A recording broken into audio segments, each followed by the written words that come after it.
where you are now is the seed of where you're going. So what you do with it is what determines whether you will ever get there or not. I think people should understand that you don't start climbing a tree from the top. When it comes to getting things done, do what is in front of you. There's something you said that people go in the wrong direction, they can crash. Actually, you can arrive at the wrong destination successfully. Not only will you be disappointed in life, you will disappoint you. Like John C. Maxwell said when he was addressing his subject, he said, change the things that can be changed. The things you have no ability, that is not within your ability to change, about you, discard them. Good evening, Apostle.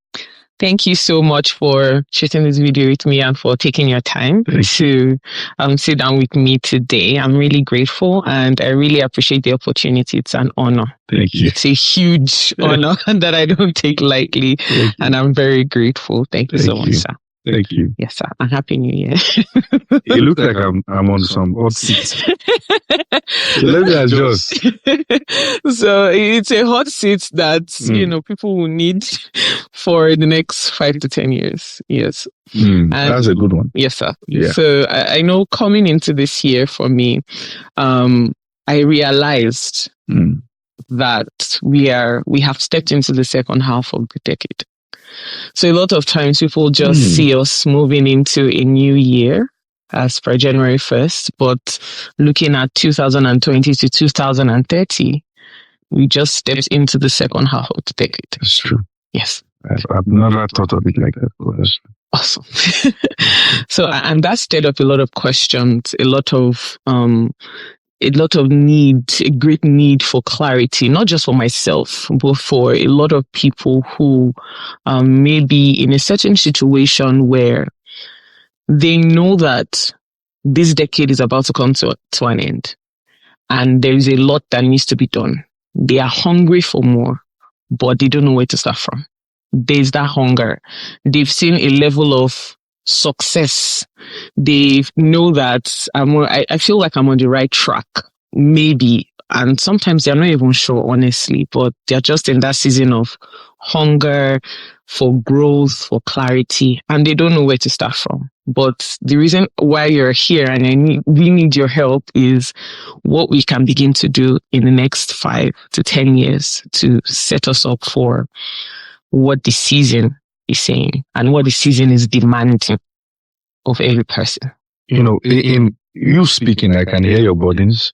You've said so many things, even in this statement, that we need to pay attention to. Number one, the fact that there are people who are genuinely hungry, but don't even know what to do.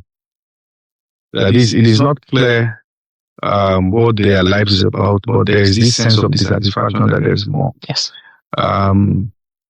It is true, and I know you heard it several times, that speed on the wrong lane is not an advantage. Yes, sir.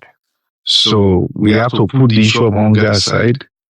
Somebody, if you see stone and you are hungry for stone, that's still not a blessing.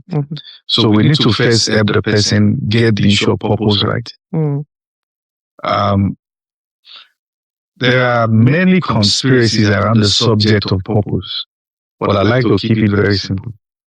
There is no way you will be convenient if what your life is about goes the other way. So your anger already points towards what your life is about. It's just an internal awareness. That thing you were designed to solve, if it is going south, there is a way you will know on the inside. It pains you above all other things. And also, people need to understand that whatever your goal is about, you were designed for it. So you look like it. It is not something that you have to. Yes, you can adjust, be transformed, grow, to enter into different facets of it. But already your construct is designed to make sure it is done. You see that? So when we get that right, then we can now begin to ask the question, 3 very important questions. Who am I? Question 2, where am I in life right now? Question 3, where am I going to? So the question of who I am has to do with identity. Yes. Where I am, that's the question of your journey, where you are in respect to what your life is about. then where are you going? That's the purpose. So when it comes to when we get to the point where we have to answer the question where we are going, that's when we invite hunger. Because I know where I am now compared to where I'm going. I'm not close. So what can I do that can bridge the gap and bring me there? So those are very important questions that we should ask. Where you are now is the seed of where you're going. So what you do with it is what determines whether you will ever get there or not. Another very important question that you ask in the midst of all that you've said is the fact that there are people who now they know what to do. Where do you start from? I like to work with one of these Yoruba proverbs. There's something called bean spotting. Some people call it my mom. Okay, now I know that one. They said if you want to eat it, you start on the flat one. Flat part of it. Like, that's easy. I think people should understand that you don't start climbing a tree from the top. When it comes to getting things done, do what is in front of you. And start from there. I just like to, I think it's just that simple. And the rest will begin to have. Have I answered the question? Yes, you answered the question and even went further. And funny how, for me, I wasn't even, the question of purpose and identity, I didn't want to even go into that bucket because for some people, they're just like, I feel I don't know what I'm called to do. And I don't want to go into that bucket because that's a different direction entirely, where some people don't have an idea of they're like, what's my purpose? Why am I here? What do I need to be doing right now? So there are some people like that. But my second question,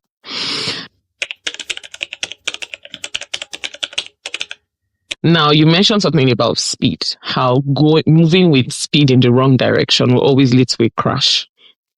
And there are some people that they have a big vision. They know they are called to do great things, and they really want to begin to walk in the direction of that vision, but they are not yet mature enough for that place.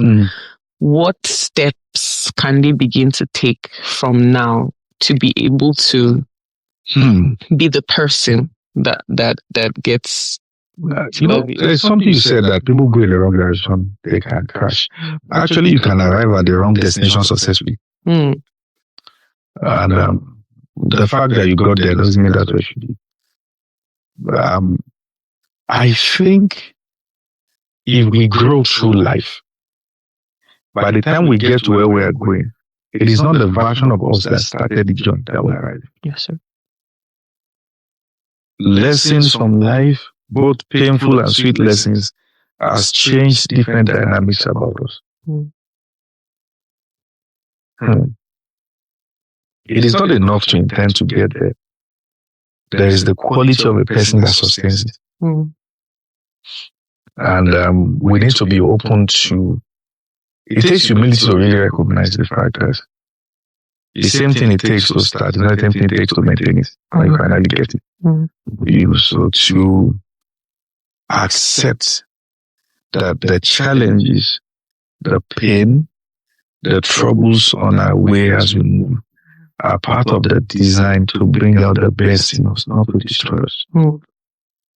Our willingness to embrace that is what puts us in that shape where we are changed many times over. Now we will not only get to where we are going, we can survive it. Because even good places too needs to be survived. I mean, when the Bible talk about the things, the element that tests the building of the man that builds his house, both the foolish and the wise. Rain was part of the element, and rain is good. So good things can also prove that our structure is bad. But as we go through the things we go through, sometimes as you mature in the process, even you will disappoint yourself. You don't just sit down and cry. You will do things and you look back at it and say, oh, that was foolish. You see that the ability to have that awareness is what shows that you actually pray. I mean, a madman is still mad because he thinks he's safe. A madman on the street in his mind really believes that you are the one who is not fine. Yeah. He looks at you and he feels like an intellectual, like, look at these people. But the day it occurs to him that something is wrong, that's the day freedom comes. So I like to tell those who are listening, not only will you be disappointed in life, even he will disappoint you. And like John C. Maxwell said when he was addressing this subject, he said, change the things that can be changed. The things you have no ability, that is not within your ability to change about you, discard them. Beautiful. Thank you, sir. Interesting. Thank you so much, Apostle. Thank you. Yes, sir. So you mentioned something about going on a journey. It's not even part of my questions, but it just popped up. Now, I remember when I started my business back in Nigeria, it was a footwear business, something that wasn't popular. Yeah, I was going to ask about the business. Yes, I was. So let me give you a gist, right? When your husband was telling us that there's this girl he saw online that he thinks that's the girl. So, of course, we have a group. Just said, send her Instagram. Everybody wants to go and check the Instagram. Like, oh, wow. She sells shoes. You were into even male shoes. Yes. I remember seeing one particular yellow shoe. You like shoes. So what happened? That's the gist now. I'm going there. Yeah. So I was running that, doing everything. And at the time, I was even the one designing, right? Wow. And I was the one producing at the time. Wow. And by the time I got to a certain level of exposure business-wise, then I got an assistant who was actually a proper shoemaker, had a store and everything. And then we started working together. Yeah. I would notice that I would design and produce, but I wasn't making sales. At the time, I'm going somewhere. Okay. I wasn't making sales. And I'm like, people don't like what I'm doing. Like, I'm seeing this and I feel like this is so good. I don't even like some of these things. But I see it. Yeah. I design, I produce, but nobody's really interested. And then at some point, and I was only making for big feet, by the way, only people from 41 to like 46, 47. Then at some point, there was a temptation to try to make for small feet, and they would buy it. And my friend asked me a question one day. She said, is this really what you are meant to be doing? Is that what you were called to do? And I said, well, I need the money and, this is not selling and all. All in all, cut short, when I moved from Nigeria, I stopped because in my head, I'm like, this was not meant to follow me to Canada, right? Looking back, Apostle, I now see people producing the kinds of designs I was producing 2, 3, 4 years ago. And that's what people are wearing now. Yes. And I was asking myself, why didn't I just stay? Why didn't I continue? Why didn't I go back? Now, the question is on that fear to even be hungry again. For some people, for someone like me, at the time I was really hungry. I really wanted to go into business. I really wanted to do this. But there was this fear of what if it happens again? What if I try again and then I fail? And can you just speak to some people like that who are in that space of they are seeing this thing, but they're just like, I can't be about that life right now.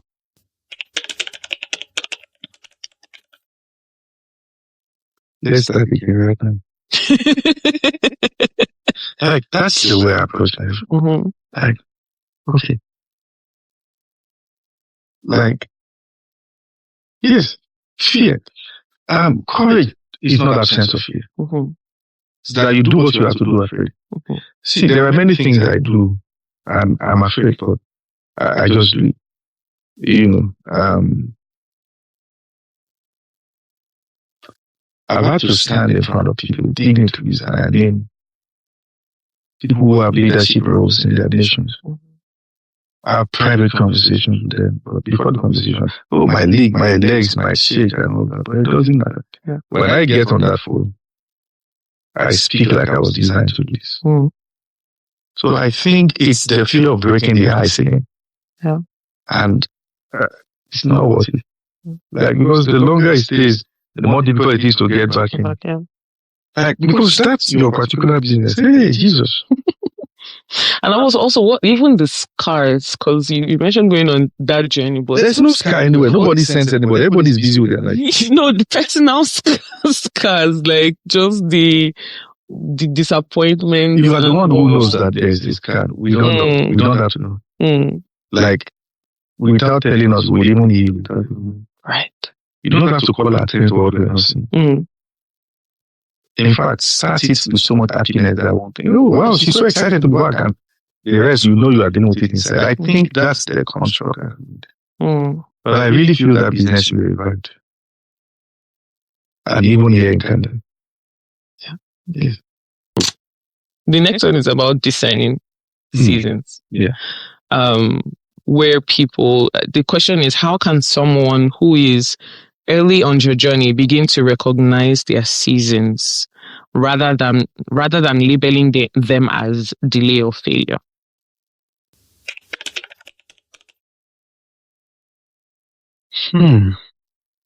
Delay and waiting curve looks like. Those that there's nothing at the end of delay. But and also you can have a waiting season. It's not delay. Something is happening. But it's something that is beyond what you can see. It's a waiting curve. Most times the waiting season has a lot to do with we are not just waiting for that thing. That is also waiting for us to come into maturity. Like Abraham and Isaac. Isaac was also waiting for Abraham to become the father of the nation, father Isaac. God was waiting for Abraham, yes. So that's also exists. So I think first the activity that leads to the season, we should know what kind of season that is. Because it's not like we're just picked and not there. Wow. There's a growth, there's a process that's going on. And as God's children, the Spirit of God on inside helps us to discern. You just know that, okay, this is the phase that I am right now. Through the help of the Holy Spirit. And then how you now respond to it now is as a different game entirely. Right. Yeah. Apostle, what of someone who is watching this right now and is not a Christian, that does not have the Holy Spirit? Because I'm imagining that there are lots of people who are not even Christians that are listening to what you're saying. How will the person discern? Discern, yes. When say I'm not being delayed, like I'm in a season of preparation or I'm in a waiting season and know what to do. Because sometimes I feel for Christians it's a bit easier for some that leverage the help of the Holy Spirit. Or what are people? Those who leverage it. Those who leverage it. There are people who are not Christians. They are not saved. But they are in deep search for truth. They will find it. Eventually, that deep search will lead them back to Christ. And that's where the satisfaction is.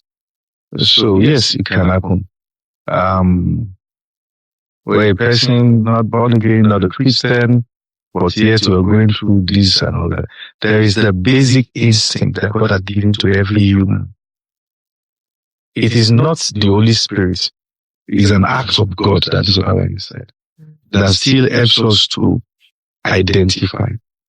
But the issue is, without the Holy Spirit, you can't trust it. Because it is the natural instinct.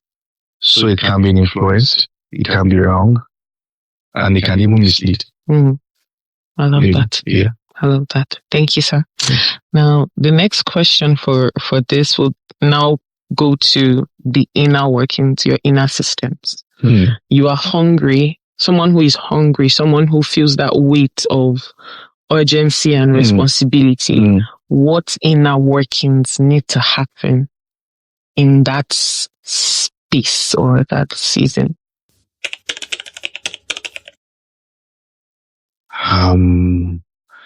Maybe I'm just going to describe my life. Okay, I would love that. Yes. What I do is that this is where I am at the moment. This is where I need to be. I don't have what it takes to get there now. Who is there? Can I see everything the fellow did to be there? There, right. If I can't, who has gone beyond where I am, but is not there, but is on his way there? What the fellow has done to leave where I am is still fresh. I need to identify that person in myself and see how I can leverage on that relationship to pick me from where I am. I'll be learning from the both as I mature. I think anything we can see, we have no excuse, we don't become.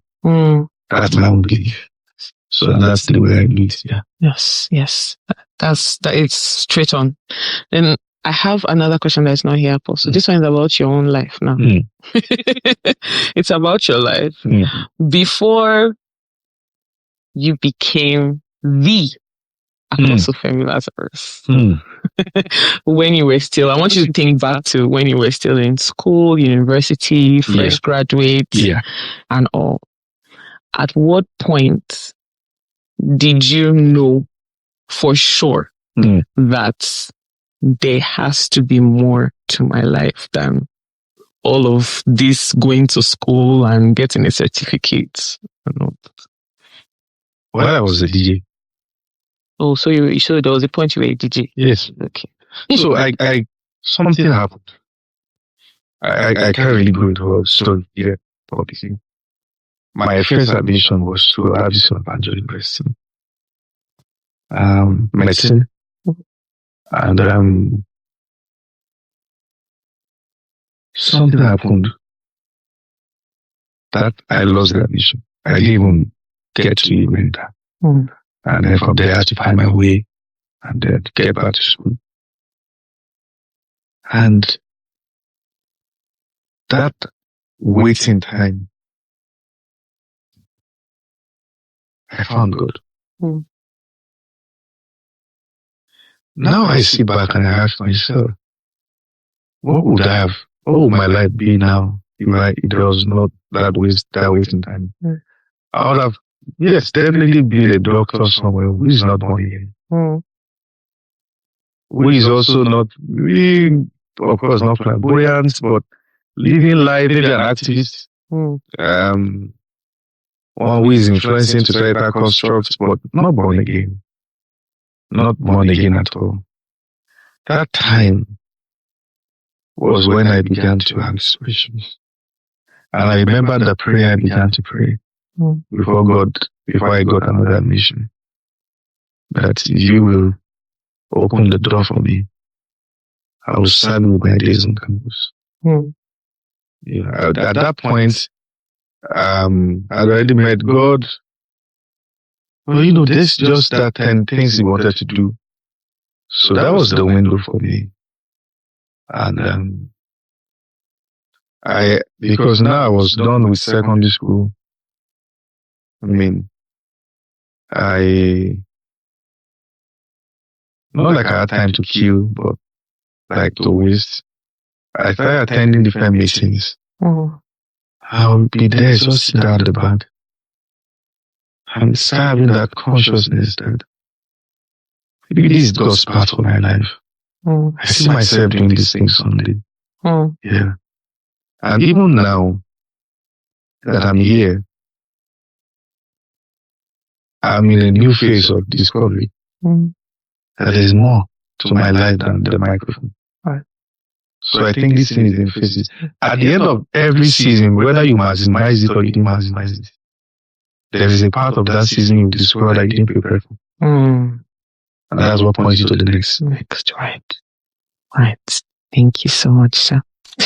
And my final question is just one word for people in a forming season, their formation season.